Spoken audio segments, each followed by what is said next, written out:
News Talk 610 AM and 102.1 FM. KVNU. It's now 5:05 on this Wednesday afternoon, and I'm Will Feelwright in the KVNU studios with your local headlines. Well, you're noticing probably flags flying at half-staff this afternoon. That is in response to an order from Governor Spencer Cox, who asked that all state and federal flags be flown at half-staff at all state facilities to honor country music legend Dolly Parton, who passed away yesterday at the age of 50. Now, state flags were already lowered to honor the firefighter pilots who were killed battling the Widemouth 2 fire.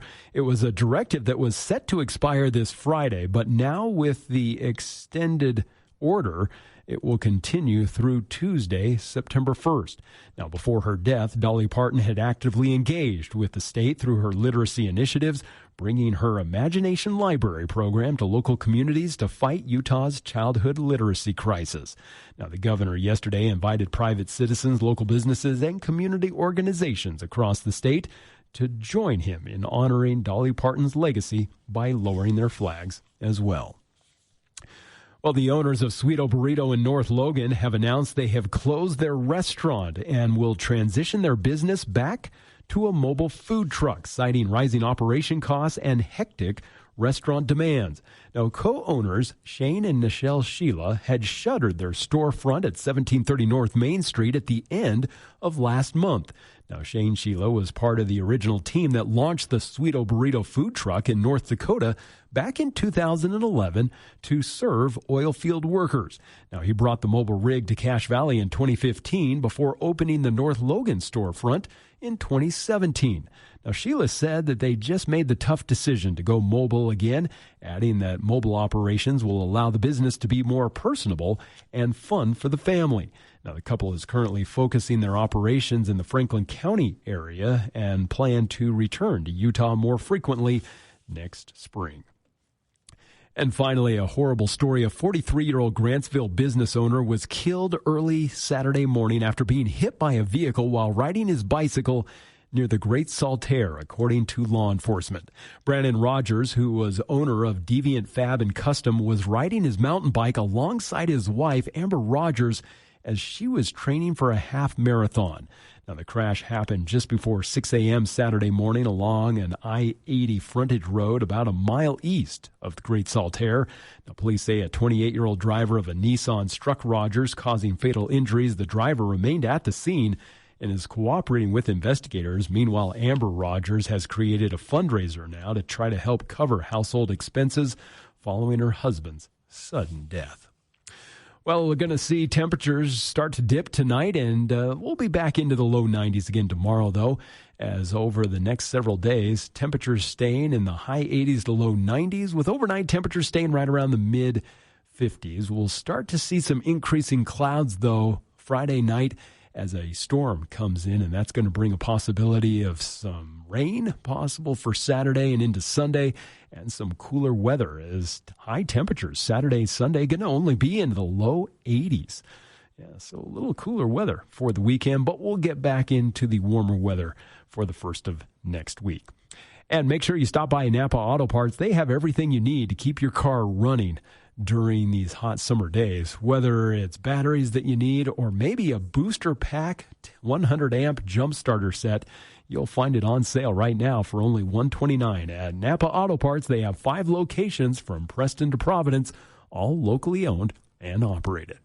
And KVNU News Time is now 5:09. I'll have another check of local news coming up at the bottom of the hour, and more of KVNU's For the People show with Jason Williams is coming up next.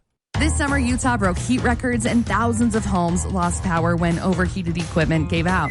With more homes and more demand every year, more outages are inevitable.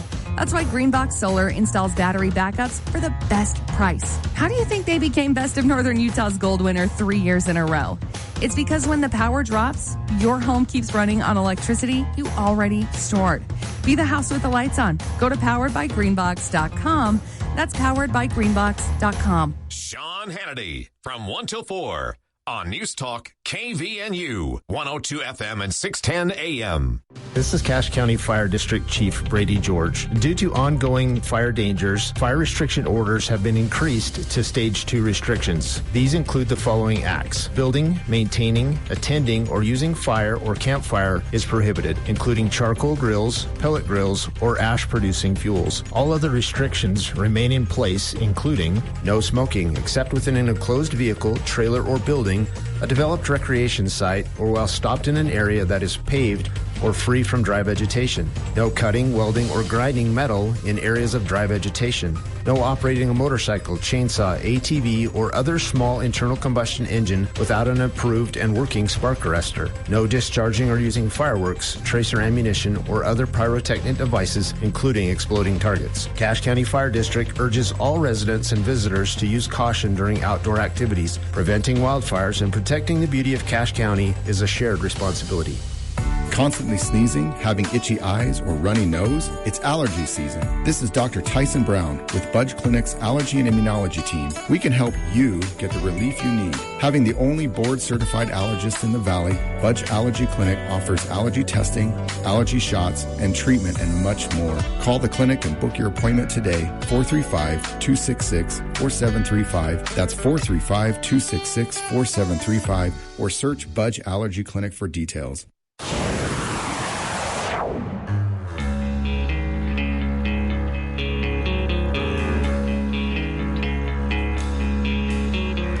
Desperate for changing. Welcome back to KVNU's For the People. Hour 2 of today's show. 93 degrees here at the Radio Ranch at 5:11 in the afternoon. Thank you for joining us. Very excited to welcome our next guest here on the show because, well, I'm excited to get out to an event on Friday that we've been invited to. This is a big, important thing that's being discussed here in Cache Valley right now. We talked about it here on the show several weeks ago with Logan City Mayor Mark Anderson, who said, paraphrasing here, my words exactly, not his, he said, look, our professional teams, firefighting teams, first responders, dispatchers, law enforcement, the public even on the evacuation side, everyone did better than really could be expected in responding to and getting control of and keeping everyone safe during the Canyon Road fire. But the mayor said, we did, as one who was evacuated himself, he and his family, he said, we did realize there were some areas where we could improve. There was room for improvement. With that in mind, and those comments have been echoed by others as well, fire chiefs and more that were involved in the effort. With that in mind, State Representative Jason Thompson has invited local elected officials, city leaders, also, again, representatives of law enforcement, dispatch, first responders in general, fire chiefs, and more to sit down this Friday at a roundtable and discuss the Canyon Road fire, the specifics of this, and where areas for improvement exist. Joining us now to talk about the impetus for this roundtable and what he hopes comes out of it. We have Representative Jason Thompson joining us now. And Representative Thompson, appreciate taking some time for KVNU today, especially on short notice. But this is a pretty big deal. I mean, you've invited every relevant agency and representative from the state on down to city leaders, fire crews, dispatchers, and more. And you're saying basically, hey, let's all sit down, spend a couple hours talking about this, and I assume come away with some ideas on steps that might need to be taken for improvement. Yeah, that's exactly right, Jason. It's so good to be back on the show. I feel like every time I come on the show, I say it's been entirely too long, and I need to get back. So I need to stop starting the show every time saying that. But you can blame that on me. I blame it. Our fault, not yours. We should reach out more often because there is so much going on, especially during the legislative session. But no, I appreciate hearing that. Yeah, I tell you, there is so much going on, and part of my impetus for this is we actually have a lot of really good things going on. I think our citizens would be really proud of our county and things that the county is doing, of things that Logan City are doing, that our individual cities are doing. And, the night of the Canyon Road fire, when I first heard that the fire had broken out, I headed over there. And I've been actually coordinating with Jamie Barnes, who's our state forester, a lot with wildfires this year, and learning a lot about how fast these fires can move and the different fuels that fuel them. And, there was a statement that was made to me not long ago, Jason, that I didn't know we call a brush fire, a 17-acre brush fire, a wildfire. Sure. And that really got me thinking that if we were just measuring wildfires in acreage alone, 17 acres might not seem like a lot. But what we have to remember is that, especially with this fire, the acreage, what it actually told us is how the fire ended. It doesn't say anything about what the fire had the potential to become. Sure. And I was standing there that night, Jason, and I will tell you what, I was so impressed with our first responders, how little we lost. But I was also blown away, no pun intended, by how brutal the winds were. I mean, there were times the winds were 40, 45 miles an hour, and that fire moves so fast. Yeah. And it really got me thinking, how prepared are we? And if Logan City's prepared, great. How prepared is Green Canyon? How prepared is Providence with Providence Canyon and other canyons where we get these heavy winds in the evening time? How prepared are we with our wildland urban interfaces? Do we have natural barriers that are built? If fire trucks need to get up between places where people live and between where these fires are going to be coming from, do we have the ability to get trucks and equipment there? And I just think there's a lot of important questions that need to be asked. I think there's a lot of questions that are being asked. My goal is to create a venue where we can ask them all together, get on the same page, have some good collective reasoning that goes on, some good collaboration that goes on. But I also want to look at the fire, the Logan Canyon fire, and say, hey, what didn't go as good as we wanted, and why? And what can we do to improve so that next time, and yes, I say next time we're better prepared, we have better evacuations, we've removed fuels, our citizens are better, maybe better educated about what types of fuels around the home shouldn't be around the home, and so forth. So that's the impetus for this meeting on Friday. And that you mentioned, when this happens again, that's an important thing to remember, right? Because I remember thinking the same thing that night, Representative Thompson. I saw an update from one of the fire tracker apps I use that there'd been a new start here in Cache Valley. I saw the location. I was standing outside. I thought about the wind and the location's proximity to Logan Canyon, the campus, all of those residents in the island. And I thought, not that there is a great place for a wildfire, but I thought, oh no. And then afterwards, I thought, wow, they handled it perfectly. Yeah. But even Mayor Mark Anderson told us, when his family got the evacuation order, he said we all realized we weren't quite as prepared as we thought we were, and there might be some room to coordinate better on that ready, set, go stuff here in Cache Valley. But from your perspective as a state lawmaker, the state can play a role here as well, and maybe that's just funding for wildfire mitigation, but there's more the state can do as well. Yeah, so wildfire mitigation, I think, is a big part. I think another big part is our state forester and DNR have a lot of knowledge in this area. They fight a lot of fires every year, and I think there's a lot of collective knowledge that can be brought together to say, hey, what are some little projects that we can do over time that move us in the direction that we need to go? There's one item that I'm going to be working on this year. It's going to be another tight budget year this year, but we have been planning for and pushing for a regional fire training center here in Logan. Logan City has agreed to donate the land for it, but it'll be a regional fire training center right here in Cache Valley. And, to give some of our, fire departments and volunteer firefighters and others opportunities to train more frequently, closer to home, and in safer environments. So that's one thing that we can do. But really what I think is so important here is just collaboration and coordination. And I was really impressed on the night of the fire that the efforts were coordinated pretty darn well. There was a lot of agencies around the valley that came in to help. The state was called in to help. I was really proud of watching that happen. Sure. I want to make sure that all around the county that we have a plan, we're ready to go. The Ready, Set, Go is a program / text notification system where we can notify residents in real time of hey, there's an imminent threat here, and then we can tell you, hey, get set, and then we can tell you go immediately. And when this happens, if there's one thing that I can get out to the public right now, please don't stay home. Sure. Go.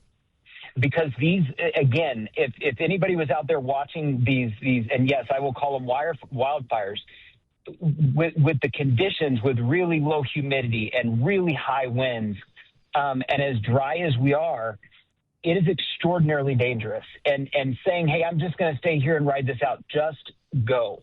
That's one of the big things that I want to come out of this meeting is a way for us to have a coordinated messaging effort all over the county to say, hey, this is what Ready, Set, Go is. This is what the program is in your city. This is how you sign up for it through text message. This is what the notifications will be and what they mean, and really have this be an educational opportunity for our citizens as well. It's great to see it. I'm excited to see what comes out of this. And again, even if it's just an opportunity for dispatchers, law enforcement, fire chiefs, and more to sit down and talk about everything that went right, that information can then be shared with other areas that deal with this. But there's always room for improvement. And I know, from your perspective, again, as a state lawmaker, the whole wildland-urban interface issue, that's not a Cache Valley issue. That's something, as Utah grows, that's something that at the state level, all of you there on Capitol Hill have spent a lot of time, trying to wrap your heads around this. Not a lot of easy solutions, right? Yeah, there's not a lot of easy solutions. We have some areas where you have forests that border right up against homes and neighborhoods where you have 1,500 trees per acre, when really a healthy forest would have 50 to 60. You wouldn't have 50 to 60 trees per acre. You wouldn't have all of this fuel that's just there ready to go.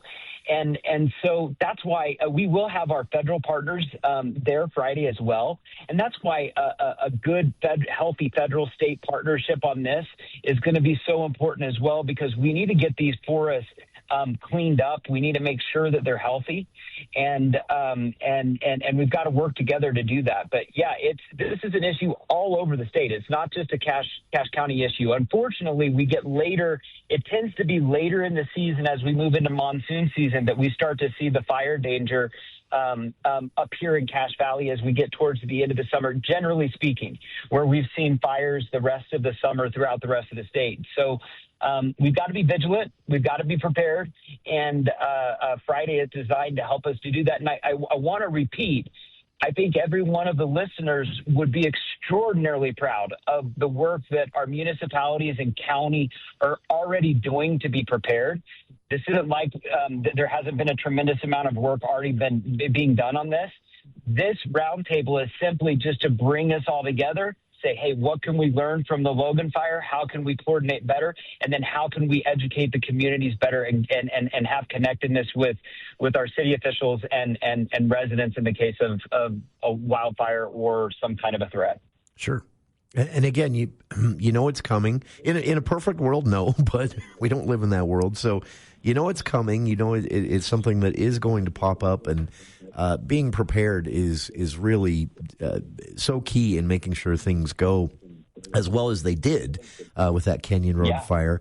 Last question here for you. I've already taken more of your time than I asked for, and thank you for being gracious about that. But Governor Cox mentioned this. You mentioned the federal response to forest management, and Governor Cox during his monthly news conference last week said, He's been encouraged because this mindset shift had happened, and he said it started with Biden administration, has now continued and even been doubled down on in the second Trump administration, but kind of rethinking our forest management approach, recognizing we've gotten so good at fighting wildfires that the fuel's not getting burned out regularly anymore. We might have to go in and start doing that. What role does the state play in that, or is that something that ends up just being an entirely federal decision? Well, and this is one of the really complicated conversations when it comes to jurisdiction, when it comes to whose role it is to do what. I can say that from conversations I've had with our federal partners and with our state officials in Governor Cox's administration and with Jamie Barnes, by the way, who is phenomenal. She's absolutely phenomenal. She's our current forester. She's been nominated to replace Joel Ferry as the head of DNR. But as I've had conversations with them, we very much feel like, hey, here in the state, we've got to start taking this really seriously. We can't sit and wait for the federal government to come in and to do some of these mitigation tasks. Sure. And we need to find a way to have a really good, healthy conversation. And I feel like we've had productive conversations with our federal counterparts for the state to come in and help with some of the mitigation of these forests and federal lands. That's very encouraging to hear, and really happy these conversations are happening. Again, for listeners, this is a roundtable planned for this Friday. Representative Jason Thompson has invited representatives of local law enforcement, fire chiefs, even dispatchers and first responders, people with knowledge of interagency coordination, state leaders, and more to sit down Friday morning and have a lengthy discussion about this, come away from it with some ideas of where we can do better, where we can prepare more, and even how we can share success stories with other parts of the state. So this is an event that the media has been invited to. As I've mentioned to listeners, we'll have some highlights from this event either Friday afternoon or Monday afternoon on the show, depending on how much time I have after the event. And I want to thank you, Representative Jason Thompson, for taking some time for us today to talk about this. And I guess more importantly, thank you for convening the roundtable. Can't wait to see what comes of this. Yeah, I'm excited. It's going to be a great conversation. Jason, as always, thank you. You're so gracious with the time on air, and I look forward to hopefully getting back on the show in the next week or two. It would be a lot of fun to come back and chat some more. Absolutely. We'll do a recap after the roundtable. How about that? Sounds like a plan. Thanks so much for your time today. And for listeners, again, we'll have some highlights of the roundtable either Friday afternoon or Monday afternoon on the show. But this is an important conversation. And so hats off again to Representative Jason Thompson for putting it together, and for our listeners for being here. Please stick around. More of For the People coming up right after this. News Talk 610 AM 102.1 FM KVNU. Thank you. Plant Peddler Floral wants to say thank you. Thank you for letting Plant Peddler take care of the floral arrangements for your most important occasions. This year, Plant Peddler Floral celebrates 50 years. That's 50 years of making friends as they've taken your orders, created and delivered beautiful floral arrangements. When the message is important, you can always count on Plant Peddler Floral to deliver it perfectly. Flowers for every occasion. When the message is important, Plant Peddler Floral, a 5-time Best of Northern Utah Gold winner. Hi, I'm Courtney Gregory with American Family Insurance. What I love most about Northern Utah is the people. Neighbors helping neighbors and friends supporting friends. That's exactly how we approach insurance. We're local, accessible, and committed to protecting your families, homes, and businesses. If you're looking for an insurance team that's here when you need them, stop by our office next to Logan Lanes or visit boxelderinsurance.com. American Family Mutual Insurance Company, SI, and its operating companies, American Family Life Insurance Company, 6000 American Parkway, Madison, Wisconsin. The Above and Beyond Salute. Hello? Good morning. Is Allie Pedry there? This is she. I wondered if you could use free lunch. I definitely can. Someone told us how you're a special ed teacher, a basketball coach, and a mom all at the same time. Yes, we actually do soccer as well as basketball. And this year we're going to start track with the Special Olympics. So do you just plan on not sleeping for the next year? That's a teacher's life, right? The Above and Beyond Salute on News Talk KVNU.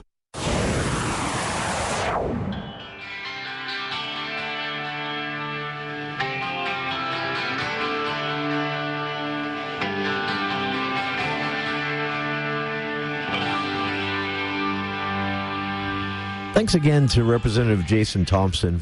I say this on the show all the time. I should just quit even bothering to say it. A lot of times I reach out to people. They say, very busy day, but, if we can keep it to 10 minutes, I've got time to do it today. And I say, sure, we'll keep it to 10 minutes. And then 25 minutes later, I'm saying goodbye to him here on the show. I don't do it intentionally. I promise. I'm not trying to trick them. But appreciate Jason Thompson for being generous about that. He did have a lot going on, and so I appreciate him taking the time to talk to our listeners. We're lucky that way with Cache Valley lawmakers. I don't say this to help anyone in their reelection campaign. It's just a thing I want to point out so people appreciate it. I've been involved with talking about, covering, even sometimes working directly within the legislative process. Not everywhere in Utah, sadly, is this accessible when it comes to our elected state leaders. And to have Representative Thompson take the time to plan this roundtable, he's running for re-election, and this is not really a big public event. So it doesn't help him in his campaign. He's taking time out of the campaign to do this. I love it, honestly. There's always room for improvement, and the idea of getting everybody together in a room for a couple of hours, talking about the Canyon Road fire, how it went, the highs and the lows of the response, things that went well, things that didn't. Overall, again, this went better than it really could have, better than expected, considering just the winds that night alone. It's honestly, it is I would say, one of the most surprising things about the whole Canyon Road fire, that it didn't hop and head up the canyon. When I saw the announcement on my Watch Duty app and I was outside and I just thought about the wind speeds that I was seeing or feeling, it's amazing to me that it didn't go up the canyon. And again, that's not me saying, our firefighters are incompetent. Obviously not. Everything that night was working against firefighters, from the temperatures to the weather conditions to the location of the fire and the wind speeds and direction. And they did not let it get out from underneath them. They put that fire out and got it under control and kept it contained. There's not much you can point at and say this went wrong and that went wrong. But, a lot of people said afterwards, we realize maybe when it comes to public preparedness, there's some room for improvement. Maybe when it comes to wildfire fuel mitigation in Cache Valley in general, maybe the state can step up a bit more there. Maybe coordination even with federal partners on, the wildland-urban interface and the health of the forests around us here. Lot of room for discussion. So hopefully this roundtable here in Cache Valley, convened by Representative Thompson, will be the first of many. I would like to see this continue on down the Wasatch Front. Salt Lake already does these, but they've been dealing with wildland-urban interface on a scale Cache Valley doesn't for 10, 15 years now. So the Wasatch Front and Cache Valley, Box Elder County, and Rich County, I think, could benefit from a lot more of these. So I hope this roundtable is the first of many. And again, the media has been invited to the event. We'll have some highlights. Again, if I have time Friday, we'll have some highlights on Friday afternoon show. If I don't have time, it'll be Monday afternoon before I get a chance to edit that audio. But either way, we'll have some highlights from the roundtable, what was discussed, and what some of the takeaways were. So thanks again to Jason Thompson, Representative Jason Thompson, for joining us. On the other side, Utah and several other states have won a pretty big concession for one of the most powerful tech companies out there, Facebook, Meta, as they now call themselves. This is a lawsuit basically over the way they've handled their own policies and the experience of and treatment of minors on their platform. And Facebook folded. And what Utah and other states got out of it could actually make a difference. We'll talk about it after these headlines with KVNU's Will Feel Right.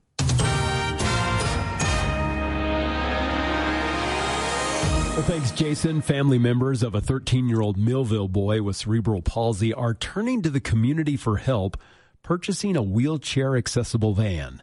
Trexton was diagnosed with the condition at 3 months old, leaving him unable to walk or talk. Now, as he's grown up, getting him into a standard car has become increasingly difficult and physical for his parents, Jason and Lisa Lee.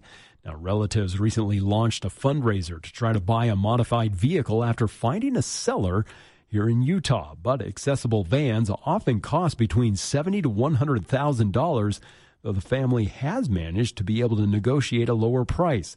Now, a GoFundMe campaign has already raised $20,000 so far, but the family still needs additional support in order to reach their goal.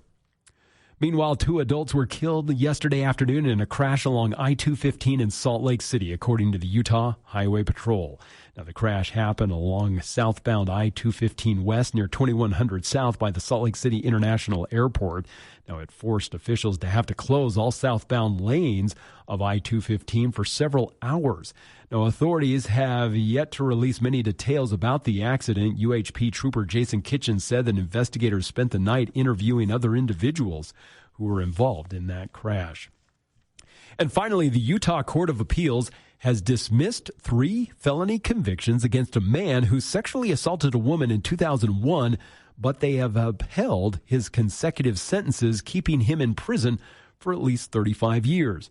Now, Chad D. Connelly, a 54-year-old, was convicted back in 2024 of aggravated sexual assault, aggravated robbery, and credit card theft stemming from an attack that happened in Salt Lake. Now, prosecutors said that Connelly had grabbed a woman walking home, strangled her, threatened her with a knife, and stole her credit cards. Now, the appellate panel agreed that 3 unlawful credit card acquisition charges should merge into his aggravated robbery conviction, removing 3 0-to-5 terms. However, the court affirmed, though, the 3rd District Court Judge Coral Sanchez's decision to order consecutive sentences, citing Connelly's record of over 50 adult convictions. Now, Connelly continues to serve 2 terms of 15 years to life for sexual assault alongside additional consecutive sentences. Well, we're going to continue to see a few clouds, but otherwise a nice afternoon as temperatures are going to dip into the mid-50s tonight. Tomorrow we'll be back into the low 90s with more sunny skies, and that's going to continue into Friday before a storm comes in for the weekend that's expected to bring some showers and cooler temperatures. Saturday, Sunday, we're going to see highs only around the high 70s to low 80s. So definitely a change coming, but it's not going to last long as we'll see warmer weather returning for the first of next week. And weather this hour brought to you by Cardall's Insulation. They can help insulate your home, garage, attic, just about anywhere. Remember Cardall's Insulation to help your home be more efficient and lowering your energy bills. It's Cardall's Insulation, and I'm Will Feelright with your Wednesday afternoon headlines. ABC News, I'm Dave Packer. Tragedy in Nepal. Local officials say at least 160 people are dead, hundreds missing, including dozens of American tourists after flash floods ripped through the Nepal-Tibet border. ABC's Lama Hassan at the foreign desk. The flood was so powerful, so destructive, it washed away everything in its path, villages and damaging roads. The flood hitting early on Wednesday morning just north of Nepal's capital, Kathmandu. It's believed all that water came from a section of a massive glacier that collapsed. Facebook and Instagram's parent company Meta will pay roughly $18 billion to settle a lawsuit accusing the company of deliberately making it difficult for children to stop scrolling. Meta did not admit wrongdoing. A military judge ruled today that the self-proclaimed mastermind of the 9/11 attacks, Khalid Sheikh Mohammed, will stand trial in June of 2028. He was captured in 2003 and has been held at Guantanamo since 2005. This is ABC News. Hi, it's Matt Robbins with Quality First Insurance, and we're changing our name to Alera Group. Wondering who Alera Group is? They are one of the largest privately held insurance firms in the country, which means more choices and stronger buying power for you. And yes, you're still working with your Cache Valley crew. Same local office, same personal service. Stop by and see us. Same faces, same place. Or call 435-752-0101. Hey Utah, have you heard? Nuclear energy might be coming to our state. Now, before your brain jumps straight into sci-fi movies, let's talk about what nuclear actually does. Nuclear technology helps power our nation's submarines, supports life-saving cancer treatments, and produces reliable electricity for millions of homes. That said, nuclear power also comes with a lot of misconceptions. Don't worry, we get it. Energy decisions matter, and Utahns deserve the facts. Learn more about nuclear and what it can mean for you. Visit energy.utah.gov/nuclear. We're here with Chuck, founder of Dollar Loan Center. Why is it so important for Logan Ogden customers to deal with a licensed, regulated, direct lender? A lot of lenders may look legit, but they are not, especially online. Borrowers need to be careful to deal with lenders who are licensed and regulated by the state of Utah, who really lend their own money and aren't just lead generators. And Dollar Loan Center is a direct lender? Yes, we've been around 28 years, Utah licensed, and I actually lend out my own money. We are extremely transparent, fair, and always guarantee to beat the rate of our competition. And our customers' Bill of Rights is in writing at don'tbebroke.com, and we never charge to apply. Dollar Loan Center lends up to $5,000 in minutes. Stop by in Logan, Ogden, or any of our 15 Utah locations to meet our real friendly staff. You can also apply over the phone or online at don'tbebroke.com. License by the Utah Department of Financial Institutions. Subject to approval. Limitations may apply. See website for details. Oh, we live in a great area. Are you just back from a camping trip? Don't take your sleeping bags to the dry cleaner. Come to Mount Logan Laundry. For just a few quarters, our 55 or 80-pound washers and 80-pound dryers will have those bags clean for your next trip. Mount Logan Laundry has free Wi-Fi and drop-off service, plus they're open until midnight. Mount Logan Laundry really is the cleanest spot in town. Find them at 5th East and 9th North in Logan or in Brigham City on the corner of 1st East and 7th South. Mount Logan Laundry. This year, as America celebrates 250 years of freedom, let's remember the heroes who helped protect it. Not every veteran comes home to stability. Some struggle to find housing, support, and a place to call home. On Saturday, August 29th at 8 a.m., join the USA Project Valor 5K run at Heritage Park in Nibley. Every registration helps provide housing and hope for struggling homeless veterans. Registration is just $35. Run for a cause. Run for a veteran. Sign up today at usaprojectvalor.org. The Above and Beyond Salute. Hello? Good morning. Is Allie Pedri there? This is she. I wondered if you could use free lunch. I definitely can. Someone told us how you're a special ed teacher, a basketball coach, and a mom all at the same time. Yes, we actually do soccer as well as basketball. This year we're going to start track with the Special Olympics. So do you just plan on not sleeping for the next year? That's a teacher's life, right? The Above and Beyond Salute on News Talk KVNU.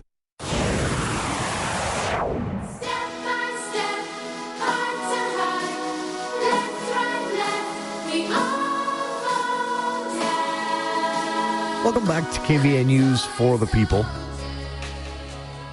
Big news today in Utah's ongoing fight against the harms on young people that Utah sees from large tech and social media companies. This actually began several years ago with law passed that led to a lawsuit that led to a countersuit and other states moving in a similar direction. In the end, there was actually a massive legal effort launched against Meta, the parent company of Facebook and Instagram, that News Today let us know resulted in a $12.2 billion settlement between 46 states and several territories and the social media giant. Parent company Meta, again, owns Facebook, Instagram, and the claims brought in this multi-state and several territories lawsuit basically accused Meta of designing Instagram and Facebook, but Facebook has seen a big drop-off. Instagram's still insanely popular, especially with young people.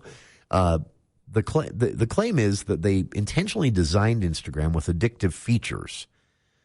Features that the lawsuit says knowingly exposed young users to serious mental health harms and misled the public about the safety of its platforms. Now, the suit also gets into great detail about how not effective and sometimes confusing the stated company-stated solution to all of this is, which are parental controls. If you've ever tried to use Facebook or Instagram parental controls, you know what I'm talking about. This suit also settles, or the settlement also settles that. There's a lot of money involved here. Again, a $12.2 billion settlement, but I argue that some of the finer details are actually a bigger deal if you're concerned about young people and the effects of social media and social media addiction, which is a very real thing. So Utah will get about $212 million of this 11-figure settlement sum. And that'll be roughly $20 million a year over the next decade is how that will be distributed.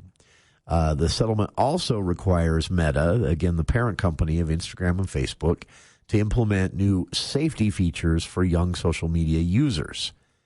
Back up just a little bit. So the lawsuit also says that states, if the social media companies, or if the social media giants don't, or other social media giants decide to join in and voluntarily make these same changes that we'll detail here in a second, then the amount Meta will end up having to pay over the next 10 years will be reduced. So there's some incentive here for Meta, the parent company of Facebook and Instagram again, to encourage other platforms to follow suit. So I think it's great it puts that on Meta's shoulders. Governor Cox in a statement said these unprecedented reforms will help protect millions of children and make clear that Meta could have chosen to implement these changes and protect children all along. We will hold Meta to every promise it has made in this settlement, and we will continue fighting to ensure every social media platform puts the well-being of children ahead of profit. In a joint statement, Utah Department of Commerce Commissioner Margaret Woolley Margaret Woolley Busey, said that today's landmark settlement holds Meta accountable for the incalculable harm that their platforms have inflicted on kids. We will vigilantly enforce these reforms to create a safer online environment for Utah's teens and kids. Attorney General Derek Brown said that Meta will have to, quote, put kids' safety ahead of its business model for the first time. After negotiations with Meta, we secured a settlement that delivered consequential and enforceable changes. This gives Utah families a leg up in protecting their kids from harmful content and compulsive habits with Instagram and Facebook. We will continue to use all legal tools available to help us protect kids online. So, as for Meta's comment on this, very short statement from Meta saying that, quote, it's an absolute imperative that teens have a safe and productive experience on our platforms.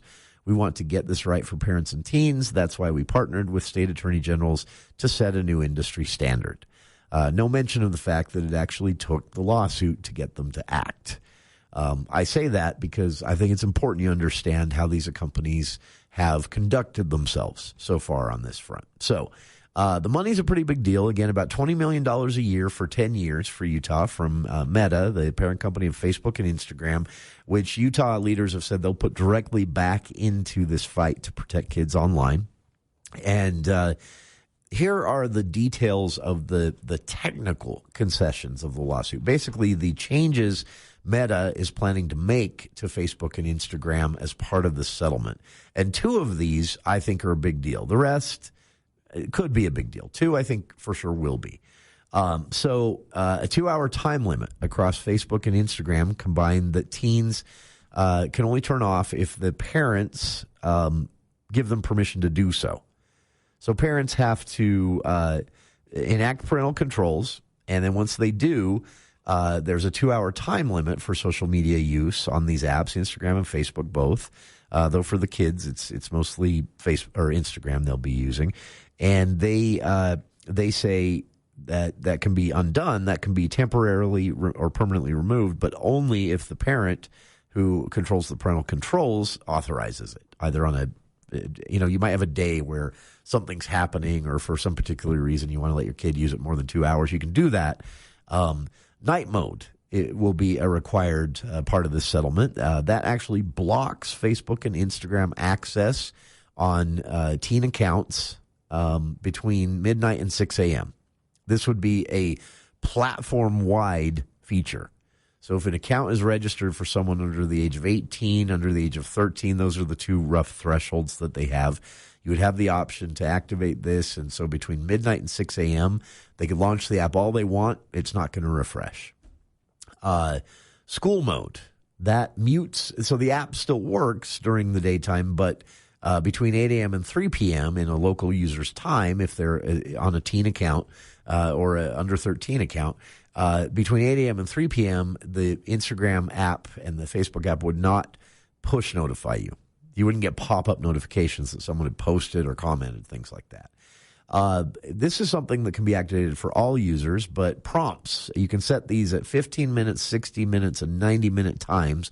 But these prompts that pop up, interestingly, TikTok already does this. If you scroll TikTok for half an hour, which I have done a few times, this post pops up, and it's just this person saying, hey, you've been scrolling for a really long time. Do you want to take a break? I think it's really cool TikTok does that. But now Facebook and Instagram have been forced to do the same thing. Now, this is a little more complex and uses tech jargon, but you'll have an option on Instagram and Facebook now going forward to choose what's a non-algorithmic feed. Twitter is the only platform that still allows this. And even after Elon bought it, they started fiddling with that a little bit. So it's not truly what's called a chronological timeline. Do you remember back in the olden days when Facebook first launched and you'd look at your Facebook wall and you saw things in the order that they had been posted in a reverse chronological timeline from the most recent stuff to the oldest as you scrolled down? Remember that? Well, Twitter originally only worked that way as well. Then the algorithms came in and Facebook started guessing what you might want to see. The problem is if you say, for example, liked a political post, the algorithm would overreact. This still happens on Twitter and Instagram quite a bit. The algorithm would overreact and say, hey, we assume you only want to see this stuff. And by an hour later, you're so angry and yelling at everyone on the internet, you've forgotten you've just wasted an hour of your life on nothing. Well, that's not an accident. They did that on purpose. That's what the algorithms were introduced for. Instagram, I think, is the worst example.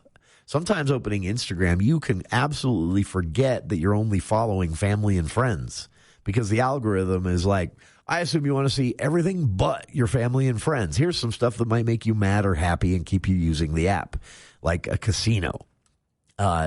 That's not an accident. This is by design, and that's what they're paying for in acquiescing to the settlement. So you'll have the option on Instagram and Facebook now to choose a non-algorithmic feed, to go back to that old school, back in the day when I was a kid, reverse chronological timeline. So when you open Instagram, for example, you'll see posts from your family and friends in a reverse order of how recently they were posted. That'll be optional. You can keep the algorithm on if you want, because you do occasionally, the algorithm shows you some funny stuff you might not have otherwise seen. You will have the ability to turn off autoplay. That's kind of an important one. I can't believe they didn't make this option from the start because it's, if nothing else, even if you're an adult, irritating. And on accounts, you'll have the option to, on a teen account, hide likes and even block things like posts that involve makeup filters. You'll also be able to block posts that deal with certain type of topics. Now, this one I think gets a little iffy on its effectiveness, because I think there are certain topics, eating disorders, suicide, self-harm, that understandably parents don't want their kids just seeing what any Yahoo is saying about those topics. But if the blocking feature is not careful, you could also block healthy conversations about those topics that maybe especially older teens might benefit from. So I think we need to be careful with that stuff. Everything else here I think is worth trying. And there are two specifically that I think will be absolutely effective. And one is more user-friendly parental controls. Parents, I'm not criticizing you, but I've talked to a lot of you in my day job, and I know that a knowledge gap on this is often a problem. Parents know where the parental control settings are and have a rough understanding of how to go in and set them up, basically. But your teen knows how to bypass them and use them to their advantage to still be able to do what they want. And that is a knowledge gap that creates some real problems. So I think more user-friendly and easy to understand parental controls, that's a huge one.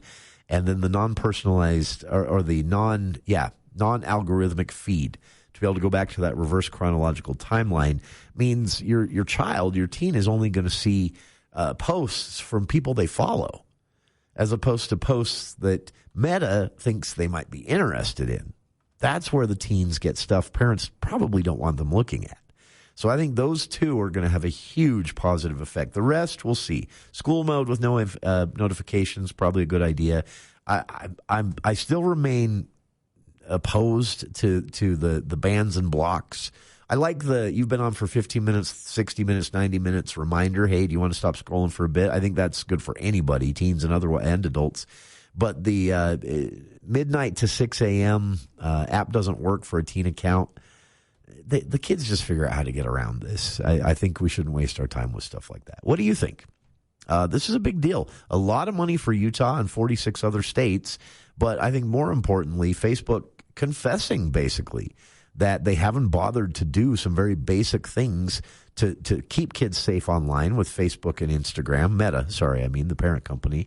And agreeing to finally do it. That's the thing that's so galling about this. As much money as Meta has made off of us and our data and now the next generation's data, your kids, over the years, that they had to be forced to do these things is so offensive. And I'm really happy to see them pay for it.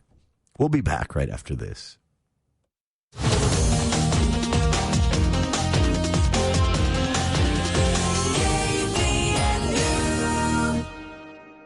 This is Cache County Fire District Chief Brady George. Due to ongoing fire dangers, fire restriction orders have been increased to Stage 2 restrictions. These include the following acts. Building, maintaining, attending, or using fire or campfire is prohibited, including charcoal grills, pellet grills, or ash-producing fuels. All other restrictions remain in place, including no smoking except within an enclosed vehicle, trailer, or building, a developed recreation site, or while stopped in an area that is paved or free from dry vegetation. No cutting, welding, or grinding metal in areas of dry vegetation. No operating a motorcycle, chainsaw, ATV, or other small internal combustion engine without an approved and working spark arrestor. No discharging or using fireworks, tracer ammunition, or other pyrotechnic devices, including exploding targets. Cache County Fire District urges all residents and visitors to use caution during outdoor activities. Preventing wildfires and protecting the beauty of Cache County is a shared responsibility. There are moments that shape a lifetime, from first plans to first steps, backyard throws to big wins. And for the biggest decisions, who you choose matters. Where life starts, home begins. Bank of Utah Home Loans. Find out how Bank of Utah can serve you by going to bankofutah.com. Bank of Utah is an equal housing lender, member FDIC, NMLS number 422914. This is Dr. Josh Red with Red River Health and Wellness. You already know us for helping people get real answers. Now, we're taking that care even further. We are expanding services to include advanced wellness therapies like ozone treatments, IV therapy, hormone optimization, and targeted peptides. These aren't trends, they're tools. Tools designed to support energy, recovery, immune health, hormone balance, and overall performance. Used strategically, medically guided, and tailored to you. If you ever felt like you're doing all the right things but still not feeling right, this is the next step. Because feeling better isn't about masking symptoms, it's about supporting the systems that run your body. Red River Health and Wellness, because your health deserves more than guesswork. Learn more or schedule a consultation at redriverhealthandwellness.com. Call Red River Health and Wellness at 855-55-RIVER. Call Red River today. Wow, thank you, Northern Utah, for naming Prime IV the gold winner in alternative therapies. We're honored to be recognized and grateful for your support for the second year in a row.